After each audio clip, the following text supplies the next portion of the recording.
Comenzamos en Colombia, donde funcionarios de la Fiscalía capturaron en las últimas horas al líder de las disidencias de las FARC y negociador de paz, Andrés Rojas, alias Araña. El guerrillero fue detenido cuando mantenía una reunión con el gobierno de Gustavo Petro en un hotel en Bogotá. Alias Araña tenía una orden de aprehensión con circular roja de la Interpol. El estado de California, en Estados Unidos, lo solicita en extradición por narcotráfico. En Colombia tiene una condena vigente de 29 años, pero estaba suspendida precisamente por los diálogos de paz. Interpol permitió la captura en Colombia del máximo líder del grupo criminal Comandos de Frontera, Giovanni Andrés Rojas, alias Araña, cabecilla de la segunda Marquetalia de disidencias de las guerrillas de las FARC en los departamentos de Putumayo, Caquetá y Amazonas.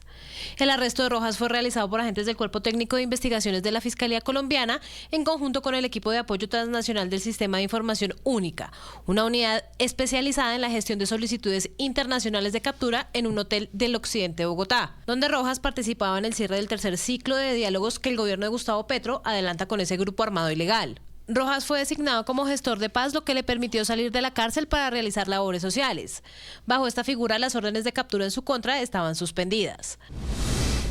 En atención a una notificación roja de Interpol, servidores del Cuerpo Técnico de Investigación CTI, equipo de apoyo transnacional SIU, retuvieron en Bogotá a Giovanni Andrés Rojas, quien es requerido por una corte del Distrito Sur de California, Estados Unidos, por cargos relacionados con tráfico de estupefacientes. La solicitud precisa que esta persona, en su condición de cabecilla del grupo autodenominado Comandos de la Frontera, estaría involucrado en un posible envío reciente de cocaína a los Estados Unidos. Sin embargo, las autoridades colombianas e internacionales aseguran que es uno de los principales actores detrás de la organización criminal involucrada en el tráfico de estupefacientes a gran escala, principalmente hacia Estados Unidos, mientras cumplía su papel como negociador de los acuerdos de paz. Algunos delegados del gobierno Petro intentaron disuadir a los agentes del CTI argumentando que la detención no daba lugar por tener suspendidas todas sus órdenes de captura, entre ellos el comisionado de paz, Oti Patiño. Entrampados. Esto puede constituir un nuevo elemento de trampa, digamos, hecho por ustedes. Ustedes, digamos, inmediatamente, digamos, procedan a esta operación, están reiterando que ustedes están haciendo una trampa contra el proceso de paz que estamos desarrollando. La organización Comandos de la Frontera tiene su base en la región fronteriza entre Colombia y Venezuela, un área estratégicamente ubicada para el tráfico ilícito de drogas hacia el norte del continente. Según investigaciones de la Fiscalía General de Colombia y agencias internacionales, ha logrado establecer rutas de transporte que evaden los controles de seguridad y han facilitado el envío masivo de cocaína a través de diferentes métodos, incluidos vuelos ilegales y embarques por mar. Giovanni Andrés Rojas tiene un historial delictivo de más de 15 años. Estuvo involucrado con una estructura que operaba en colaboración con el bloque sur de las FARC. Alias Araña fue condenado a 29 años de prisión por delitos como homicidio, concierto para delinquir agravado, fabricación y tráfico de estupefacientes y porte ilegal de armas. Crímenes que se le atribuyen a su etapa como integrante del grupo criminal conocido como Los Rastrojos. En el informativo de NTN 24 nos acompaña Sofía Gaviria, politóloga, ex senadora de la República, fundadora también de la Federación de Víctimas de Colombia y además pues víctima directa de las FARC y de otros actores armados. Bienvenida, Sofía, gracias por acompañarnos. ¿Cómo entender esto que ha pasado? ¿Pone esto en peligro ese proceso de paz, esas conversaciones? Mire, desde la óptica de las víctimas y en particular de las víctimas de las FARC, esto es un motivo de esperanza, de que efectivamente esta estrategia de gestores de paz que ha generalizado la impunidad de criminales con delitos tan graves y condenas tan graves como 29 años, como el de este personaje Araña, puedan salir efectivamente de un tratamiento reiterado de generosidad de parte del Estado y de falta de persecución y cumplirle a la justicia como deberían estar. Entonces, para nosotros, la Federación recibe semanalmente quejas de gestores de paz que, violando las condiciones excepcionales que se les están dando en este gobierno para ser verdaderamente un canal de paz, se sigan delinquiendo y aprovechando unas condiciones singulares de seguridad, de infraestructura para traficar armas, traficar drogas, traficar secuestrados. Entonces, este contexto internacional que cambia completamente la situación para estos criminales que no han sabido someterse a la justicia, pues es un motivo de esperanza para las víctimas. El hecho de que esta orden judicial que viene de los Estados Unidos asevere que este sujeto, alias Araña, estaba traficando droga recientemente, de hecho en el mes de febrero, rompe las normas de ese permiso que le había otorgado el gobierno para sentarse a dialogar. ¿Habían establecido ese tipo de normas para sentarse a la mesa, para el tráfico, para el reclutamiento de menores, las actividades delictivas como tal? Pues efectivamente, es clarísimo que no puede ser gestor de paz quien sigue delinquiendo. El compromiso de un gestor de paz es suspender completamente, y mucho más a una persona que se le ha suspendido su condena y que se le ha dado unas condiciones especiales. Por segunda vez, porque no nos olvidemos que este señor estuvo en la estructura criminal de las FARC, en el cartel de las FARC, porque con eso fue con lo que negoció Juan Manuel Santos, con un cartel de drogas, y este señor haciendo el balance entre las muchísimas prebendas que le daba el gobierno y seguir delinquiendo y seguir haciendo parte de una estructura criminal de narcotráfico, decidió seguirlo haciendo. Y aún después de eso se le da otra vez la oportunidad y sigue en su actuar delictivo. Entonces, efectivamente, todos los ejemplos de ese tipo tendrán que estudiarse con mucho más rigor y efectivamente aplicársele la ley como debió habérsele aplicado desde un inicio. Ahora, señora Sofía, ¿qué piensan ustedes cuando ven o escuchamos ahí a Oti Patiño, el jefe negociador por parte del gobierno, que le dice a los del CTI, esto es un entrampamiento? ¿Qué es lo que están haciendo? Es un entrampamiento, refiriéndose a la detención de alias Araña. Mire, digamos, yo no voy a evaluar un juicio de un funcionario del gobierno colombiano que tiene un mandato claro sobre un proceso fallido de paz.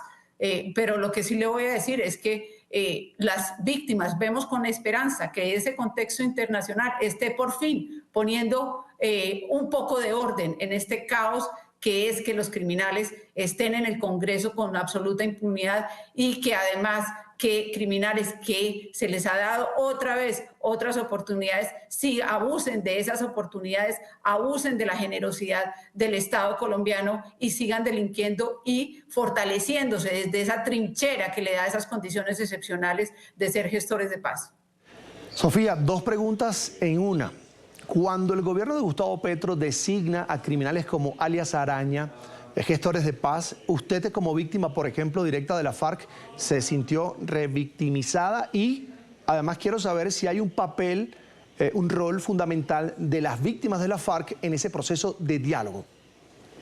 No, en absoluto. Nosotros, la Federación Colombiana de Víctimas, que es la federación más grande del mundo de víctimas, ha sido absolutamente marginada en todos los procesos. Y no solo este gobierno, sino el primero fue el presidente Juan Manuel Santos en todo su proceso. Siempre se habla de las víctimas. Se habló en los tres gobiernos, en este gobierno y en los otros dos gobiernos anteriores, sobre el papel y el rol de las víctimas. Pero lo único que se ha hecho es instrumentalizar las víctimas. Lo único que hay que hacer es hacer el balance. ¿Dónde están las víctimas? ¿En qué condiciones? ¿Y en qué condiciones están sus victimarios? Ahora, Sofía, le entiendo que lo estamos mirando del lado de las víctimas, pero también, no sé, quizás lo podemos mirar desde el tema de negociadores como gobierno, como tal. ¿Qué precedente crea esto de esta detención que ya ha explicado la Fiscalía que lo hizo porque es un pedido internacional que tenía Interpol a alias Araña? ¿Qué precedente marca esto para las negociaciones que se están llevando y que se están llevando con otros grupos? ¿Qué tan fácil o difícil va a ser poder empezar a mover estas negociaciones reales? Mire, lo que pasa es que en Colombia hace rato estamos en un prejuicio permanente, en una equivocación en evaluar las cosas. Este señor le falló a ese proceso, a ese mandato de mediador. Le falló delinquiendo, continuando con el delinquir a pesar de con todas las prebendas que se le daban. Entonces no es que el CTI sea el responsable, no es que le falta que Oti Patiño se rasgue las vestiduras y el gobierno en general porque están haciendo su trabajo el CTI, sino todo lo contrario. Volvamos a evaluar quien no le cumple, quien verdaderamente después de dársele una oportunidad no le ha cumplido al país, no puede tener más prebendas, por el contrario, tiene que tener todo el peso de la ley, y a eso me refiero. Paremos ya este perdonar sin responsabilidades y más de los máximos responsables. Es que no estamos hablando de un señor que simplemente traficaba, estamos hablando de un asesino, de un secuestrador, de una persona que lleva años, sino décadas, delinquiendo.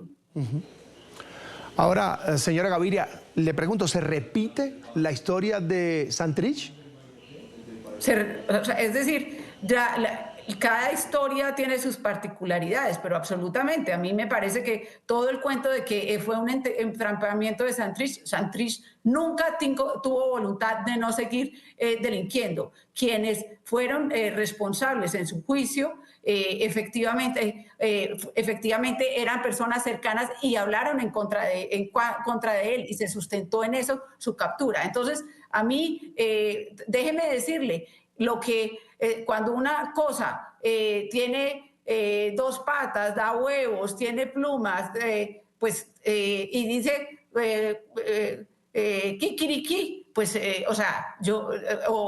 pues parece una gallina, Entonces, yo creo que ya tenemos que dejar de buscar sutilezas alrededor de las capturas de los grandes criminales de este país y empezar a ponernos serios en esa dirección de recuperar la seguridad. Este gobierno ha sido excesivamente generoso, y por eso nosotros estamos en una situación de seguridad, con las víctimas en los territorios completamente amenazadas, sino ya afectadas directamente con familiares muertos. No es sino mirar todas las fronteras donde están esos carteles que se fueron instalando desde hace años, no en este gobierno. Digamos, el fortalecimiento de los grandes carteles durante la época de Santos ha sido creciente, ha crecido desde ese momento, y entonces efectivamente todas esas fronteras que fueron victimizadas durante todo el tiempo de las FARC, del ELN, de las guerrillas y de los paramilitares, hoy en día están mucho más victimizadas. No es sino ver el horror del Catatumbo. Sofía Gaviria, politóloga, ex senadora de la República, también fundadora de la Federación de Víctimas de Colombia y además víctima directa de las FARC. Gracias por haber estado con nosotros, Sofía, muy amable siempre. Muchas gracias a ustedes y gracias a NT24 porque siempre ha sido solidario con las víctimas. Muchas gracias. Gracias a usted por su tiempo.